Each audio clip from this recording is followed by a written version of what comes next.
Hello, guys. Yes, I switched on the recording. Now let's start our lesson about brain technology. Yes. Okay. So this is the criteria and the descriptor. Mm-hmm. Very good. Тәте Now, қарап отырсыз. екеуміз бірге көрінбей қалды ма? Вроде менде жақсы. Слайд көрінді ма? Do you see the slide?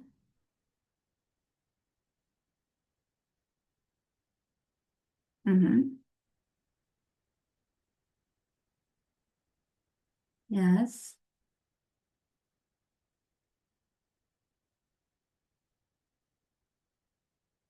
Okay, so let's start with the parts of the brain, yes? Арайка A1-ды оқып айта қой. First is cerebrum, yes? Let's start with that one. Cerebrum. Ой, бұл шығып кетті ғой. Hello? Who is sitting?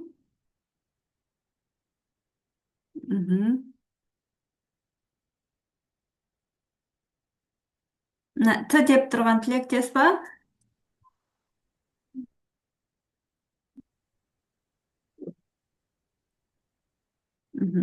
Ал, олай болса сабағымызды бастайық. Let's talk about the part of brain, yes? Okay, we need to learn.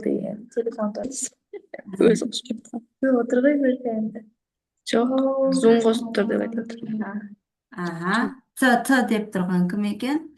Сонымен бүгін біздің үйренетін нәрсеміз ми бөліктерінің ағылшынша атауын және олардың қазақша атауларын үйренеміз, аударамыз, сәйкестендіреміз және жатқа айтатын боламыз. Ал, олай болса, сабағымызға кірейік. Now, let's start with that one. Human brain. Сен мені қалай болып тұр? Арайка, please read A1. A1-ды оқып шығайық. From the book, yeah? Тәте экран. Әлі көрінбей тұр ма? Қап-қара болып тұр. Так, тұрады бір қазір мен жіберейін, қайтадан жіберемін қазір. Ара екеуміз. Енді көрдім. Енді көрінді, иә? Тамаша. So, let's start with that one. Қайттан қарап болып қалды. Ой, бұл неге олай болып жатыр? Так, остановиться. Загрузкадан ба? Қазір.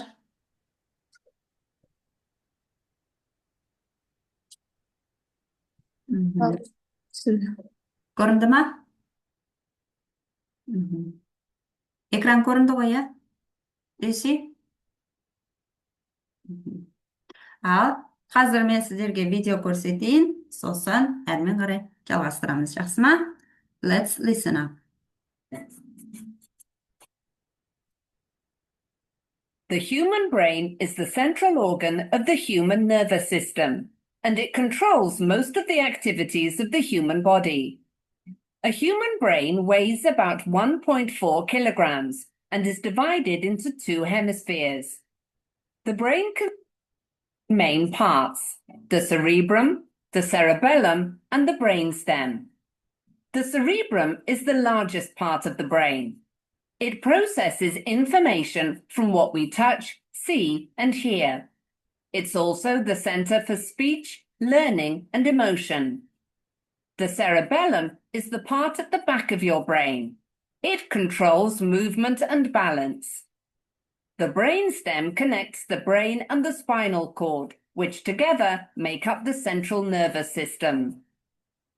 Underneath the cerebral cortex are several important structures, including the hypothalamus, the pituitary gland, the amygdala, and the hippocampus. The hypothalamus is very small, but it regulates body temperature, blood pressure, and hormones, and controls hunger and thirst. The pituitary gland is connected to the hypothalamus. It secretes hormones and links the nervous and endocrine systems. There is one amygdala in each hemisphere of the brain. They are primarily responsible for emotions. The hippocampus is concerned with memory. What other structures of the brain can you name? Can you describe their main functions?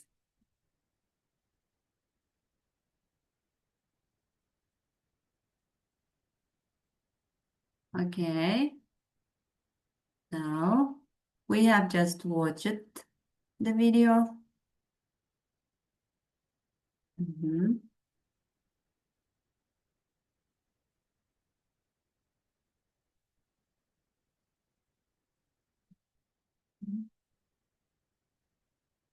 Mhm.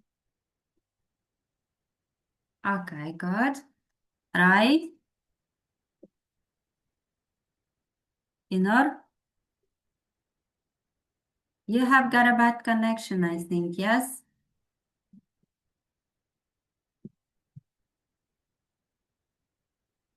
So, I have just prepared about information about brain parts. So, human brain weighs about 1.4 kilogram, yeah? It's divided into two hemisphere. It has three main parts. Жаңа видеода көріп шыққандарыңыздай, мынауда болып тұрғаны бұл cerebrum, yes? This one, cerebrum.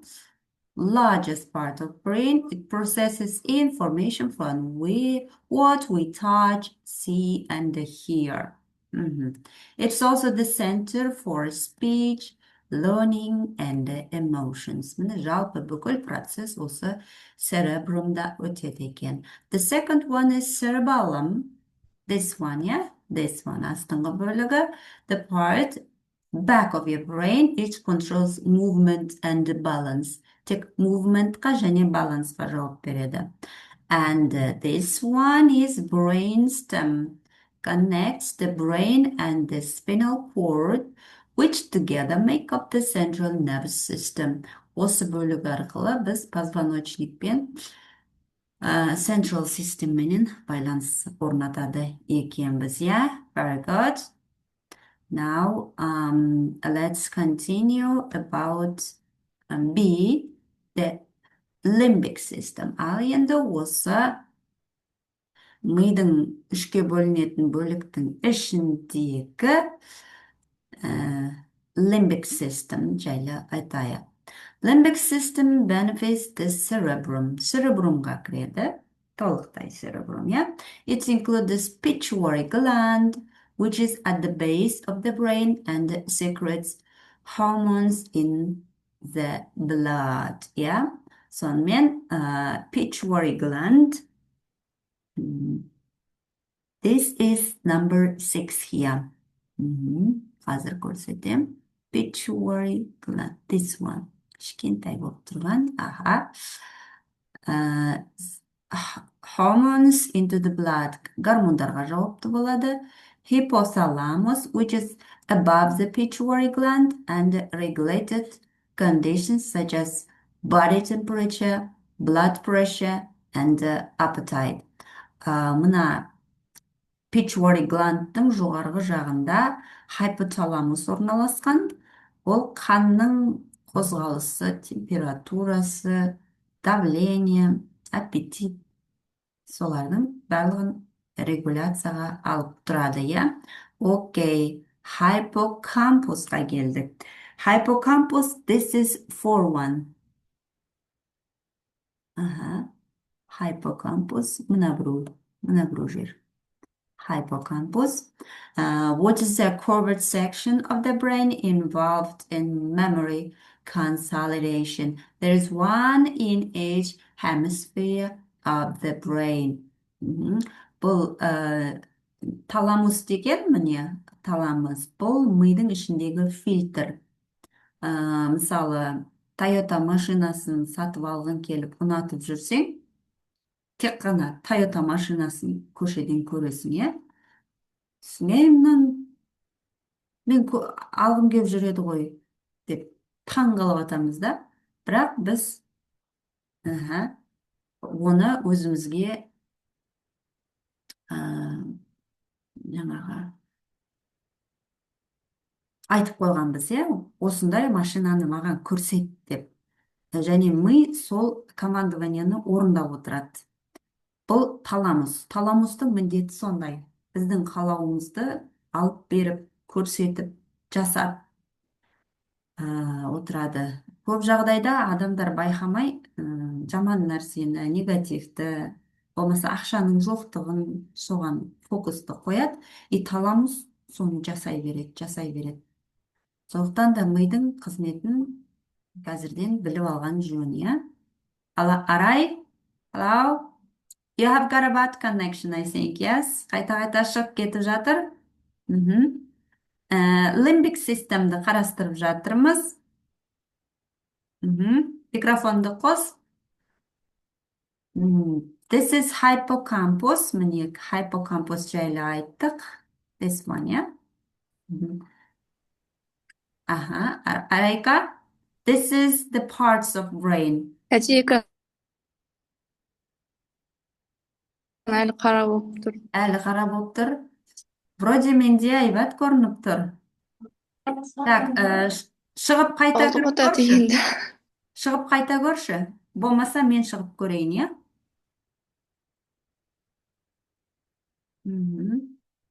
Қазір.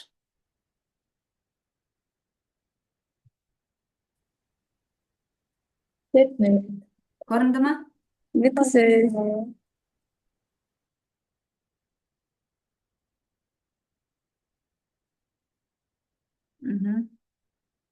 Сіздерде загрузка нашар болып жатыр, сол себепті ау деймін, иә? Мен қайтадан кірдім. Көрінді ма? Güneşi yiyor atacak. Арайка, көрінді ма? Do you see?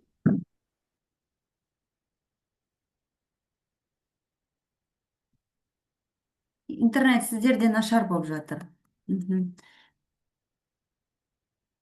Мен айта берейін, бірақ видеодан көріп аласыздар, жақсы ма? Сонымен мынау церебрумның ішінде барлығы limbic system. Бірінші міне таламус тұр. Бұл фильтр дедік, иә, информацияны жинақтап, бізге керегімізді беріп отырады. Мысалы, әдебиетшілер әдебиетті іздеп тұрады. Видео жасайтындар камераның бүкіл бүге-шүгесіне дейін біліп, қарап, іздеп, сол нәрсе қызық болып тұрады. Бұның барлығы осы таламустың еңбегінің арқасы. Next one is hypothalamus дедік, иә? Hippocampus. Hippocampus, curved section of the brain involved in memory consolidation. Көбіне осы міне мына бөлікте memory consolidation бар. Еске сақтау қабілеті. This is one in each hemisphere of the brain. Екі полушарияға бөлінеді ғой, соның екеуінде де осы hippocampus орналасқан. Now, next one is amygdala, which is next to the hippocampus. Is an almond-shaped part of the brain that is responsible for our emotions, дейді. Амигдала міне жаңғақ секілді ненің ұшында тұр.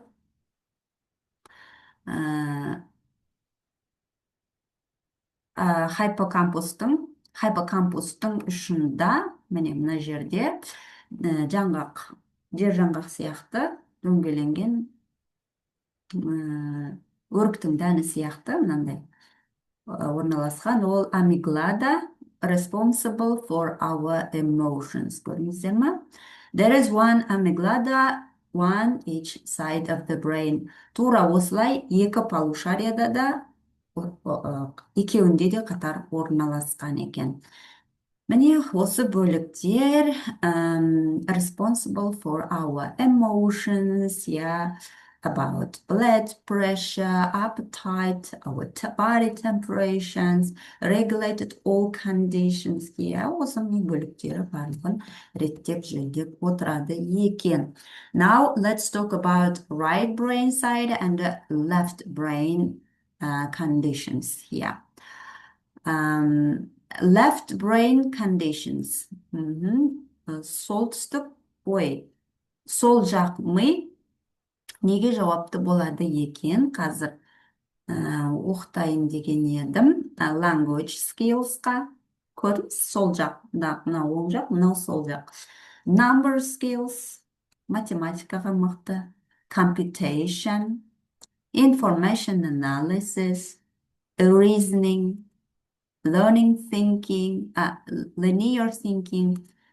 Міне, осылардың барлығы осы сол жақ жауапты болып келеді. Математикалық, логика, language skills, number мысалы, компьютерда жұмыс жасау, есептеу, табу, бұның барлығы.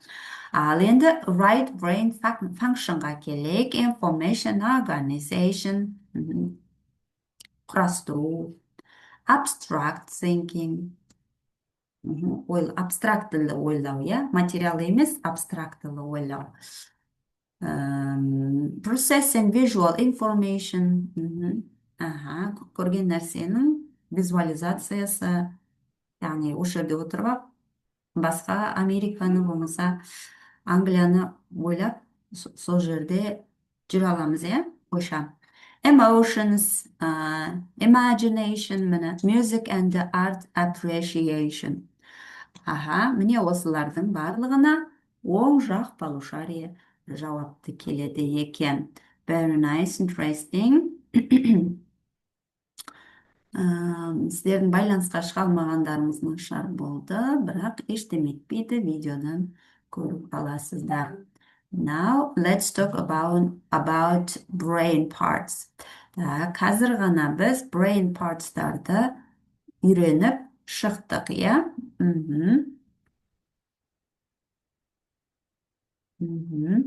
So, cerebrum, міне мынау үлкен, осы cerebrum, cerebellum, мынау, иә? And brainstem, бұл позвоночникпен байланыстыратын. Control follow message between brain and the rest of body. Дене менен мидың екеуін байланыстырып тұратын brainstem. Spinal cord, бұл reflex. Спинной мозг деп жатады ғой. Control reflexке жауапты келеді екен. Ал енді мына екінші суретте, the second part of this picture, you can find it about the brain. Аттары міне осы жерден оқып үйренеміз. So this is medulla, cerebrum, brainstemнің ішінде орналасқан, иә. Cerebellum, міне осы бөлігі cerebellum.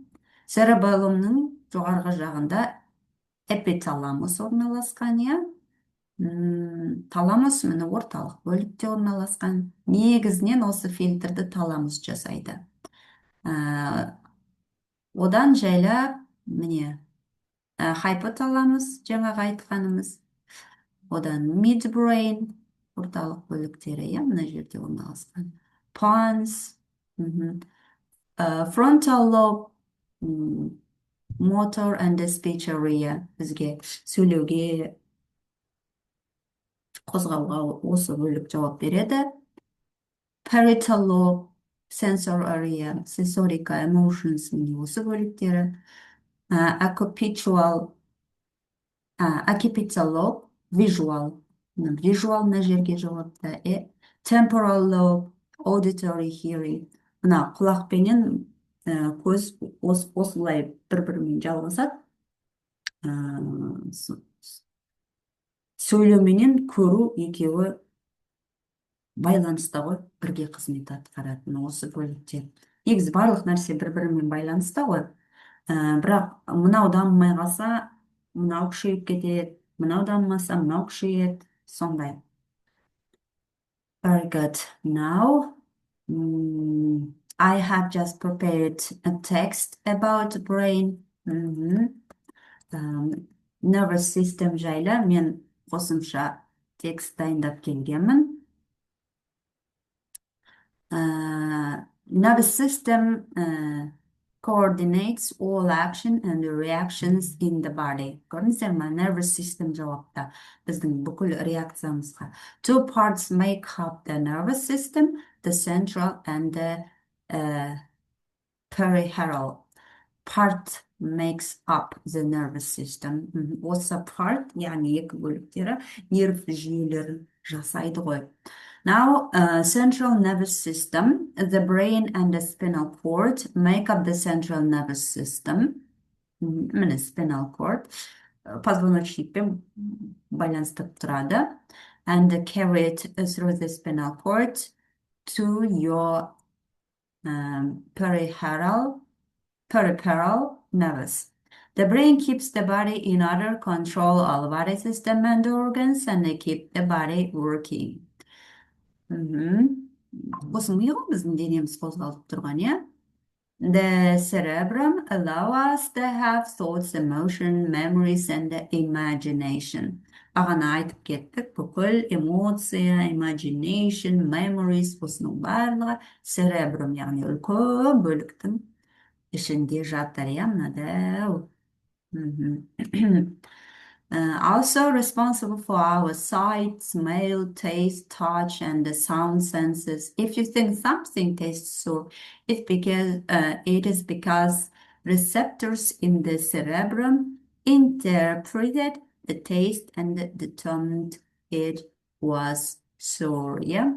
Рецепторларға байланысқан сәл бір нәрсені күйдіріп алсақ, болса кесіп алсақ, бірден дың етіп мына жаққа бара қояды, иә? Ал кейбір адамдарда мысалы қолдарын қатты байлап қойса, болмаса қатты жаураған кезде, болмаса қатты суық суға салған кезде, мына бүйтіп денені бүйтіп баса, басылып тұрғаны сезілмейді да, бүйтіп басасын. Ол қатты жаурағанда мысалы. Сосын барып шымырлап, жылы жерге келгенде сезіле бастайды, иә? Сонда, көрдіңіз, рецепторлары егер мына жақ жұмыс жасамаса, мына миға сигнал бармайды. Бармағаннан ми реакция бере алмайды ғой. Бұны көрдіңіз, церебрум барлығы рецепторлар арқылы interpreted, бір-біріменен тығыз байланыста екен, иә? Taste, determined, it was sour. The cerebellum is responsible for movement and condition our organs, involuntary action, and our reflexes. You are able to walk upright, breathe, and flinch from danger because of the cerebellum. Осы артқы бөлігі. Мыйшық дейді ма оны? Cerebellum. Осы артқы бөлігі қарақұстың жанында. Мыйшық бар, иә? Сол біздің тік жүріп, тік тұрып қозғалысымызға өте көп жауапты. Өте көп емес, жалпы соған жауапты өзі. Peripheral nervous system. Ал енді, peripheral. The spinal cord is how the brain communicates. Spinal cord дегеніміз, міне үлкен жұлын ғой, енді жұлынмен байланысып тұрған ішкі бөліктері, spinal cord. Спинной мозг деп айтады оны, иә? Spinal cord is how the brain communicates with the body. It relays information to the brain and back to the nervous. Міне осы ағыс арқылы позвоночник омыртқа ғой, иә? Сол омыртқаменен жүріп отырады да, информация бірден жетіп отырады миға. Nerves divide many times from the spinal cord to reach all parts of the body. The thinker's nerve is 1 inch thick, while the thinnest is thinner than a human hair. Each nerve is a bundle of hundreds of thousands of neurons. Yeah, neuron and nerve cells. The spinal cord is protected by the spinal vertebrae. Қазір ғана айтып кеткеніміздей өте майда бөліктерден тұрады нерв жүйелері. Олар нейрондардан тұрады. Нейрондар сызылады, қаншалықты қалың сызылады, соншалықты ұзақ есте қалады. Нейрондар бұл нерв клеткалары болып есептелінеді екен, Ал жақсы, енді peripheral nervous systemға келейік. Peripheral. The nervous is wearing of a area outside the brain and the spinal cord make up the peripheral system. Each of is the real message to the brain and from the brain to the rest of the body. Осы peripheral nervous system арқылы ми өзіне керекті ақпараттарын алып отырады, Бүкіл нерв жүйелері денеміздің барлығы осы нерв жүйелерінен тұрады ғой. If you empty your hands, it doesn't take long for your nerves to send the signal to your brain. What you're touching is hot. Ыстық болса, мысалы, баса қоясыздар. So peripheral nerve systemдер момент миға хабар беріп отырады, The peripheral nerves are easily damaged. They have a limited ability to repair themselves, and they cannot be repaired if damaged by injury or disease. Together with the central nervous system, the peripheral nerves help you run, taste, feel, and daydream. Осы peripheral nervestар оңай жарақаттанады екен, Қозғалысымыз бізде лимитте болып қалады. Мысалы, бір жерін ауыртып алсақ, уже қозғалмай қалады, біраз уақыт қажет болады, ауру кеп қалады деген сияқты, Together with the central nervous system, осы нерв жүйелері peripheral nerves help you run, жүгіруге, дәм сезуге, сезінуге, тіпті армандауға да осы peripheral nervous systemдер арқылы жасалынады екен. Міне осындай қызықты ақпараттармен бүгін жолықтыңыздар. Ал енді осыны практисқа алайық. Сіздерге практис дайындап келдім. Так, қайсың қай жерге қояр едіңіздер? 1, 2, 3, 4, 5, 6, 7, 8, 9, part, label. Left front, left front lobe. Алдыңғы бөліктері. Yes, what is the thalamus? Таламусты біліп алдық, Так. This one is thalamus, Left partial part. Так. Left. Мынау алдыңғы бөлігі. Left. Hypothalamus. Brainstem. Мынау brainstem. Brainstem. Cerebellum. Cerebellum мына бір бөлігі cerebellum. Оны қайсын жазамыз? Так. Cerebellum. Мынаған жазайық. Pituitary gland. Мынау, pituitary gland. Pituitary gland.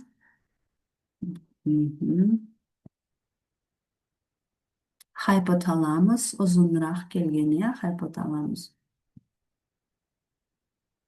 Мына бір бөлігі hypothalamus.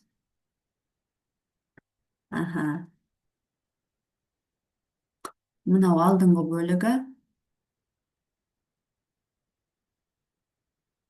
corpus callosum.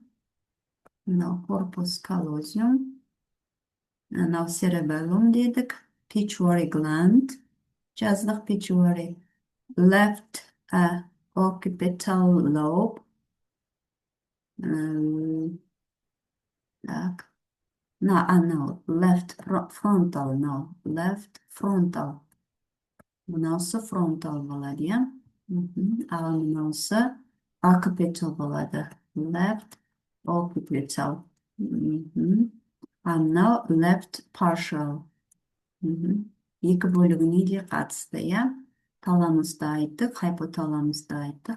Міне осындай тапсырмаларды бірге орындайтын едік. Next one, part matching the functions. Matching the functions. Үйренген нәрсемізді matching жасаймыз, иә? This one is frontal lobe, known as the relay center, responsible higher level cognitive thought, responsible for communicating between the hemisphere, called the master gland, yeah, responsible for breathing, heartbeat, responsible for homeostasis and homeostasis, responsible for processing sensory input, for balance and coordination, for visual processing. Міне осы тоғыз бөлікке жауапты. Соны функциясын табуымыз керек болатын. So, бұл практикасы. Now, the second part.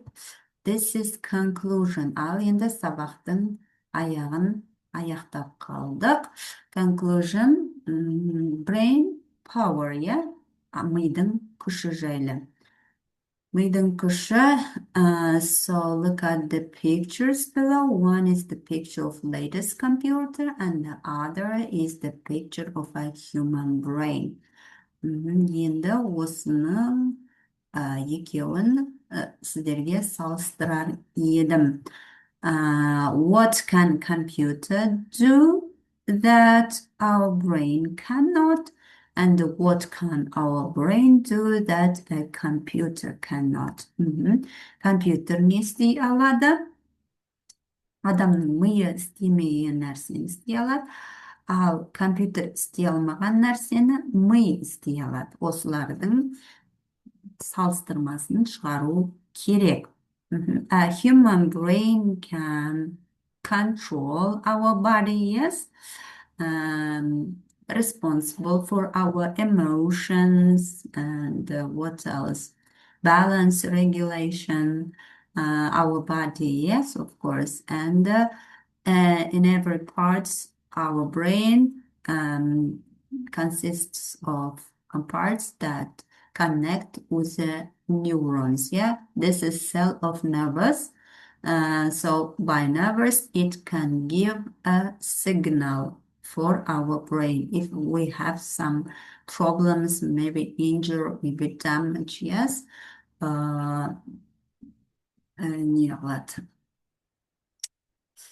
Жауап береді, бірден сигнал беріп отырады. Ал компьютер оны адам басқарады, yeah? Computer is not a human brain, of course, and the computer work with program that we put it inside in the computer, of course, and do everything that we ask. Тек біздің сұрауымызға ғана жауап береді және командованияны орындайды. Ол өздігінен жұмыс жасай алмайды, иә? Оған толықтай контроль керек. Ал мидың жұмысына біз толықтай контроль жасай алмаймыз. Себебі, мысалы, тамақ ішеміз, ол қайда кетіп жатыр, қалай бөлініп жатыр, гормондарға, басқасына ешқандай да контрольді біз алып тұрған жоқпыз, иә? Ол өздігінен жасалынып жатыр. Біз тек дұрыс сигнал беруге ғана жауаптымыз. Ал компьютер ол толықтай біздің құзырымыздағы нәрсе. Біз қандай командование береміз, сол арқылы ғана ол жұмысты жасай аламыз. Now, let's feedback. Кері байланысқа. Today you worked with excellent way. You did your best Do you like lesson? What special thing you have taken from lesson? Міне негізгі сұрақ осы. Бүгінгі сабақтан сіздер өздеріңізге не ала алдыңыздар? And what was the interesting side of the lesson? Және сабақтың ең қызық, ең түсінікті жері қайсысы болды? Осындай фидбак жасалады. Now, home task, puzzle the brain teeth, жаңа ғана үйренген сөздерімізді қою арқылы толтырып шығу керек. And the parts of the brain, жаңа сөздерді жаңа сөздерді мына жерден табуымыз керек. Үйге тапсырманы орындап келесіздер, видеоны қайталап көреміз, керекті жерлерін оқып үйреніп аламыз, слайдты сіздерге жіберемін. Ал сабақ аяқталды. Бай-бай. Сау болыңыздар.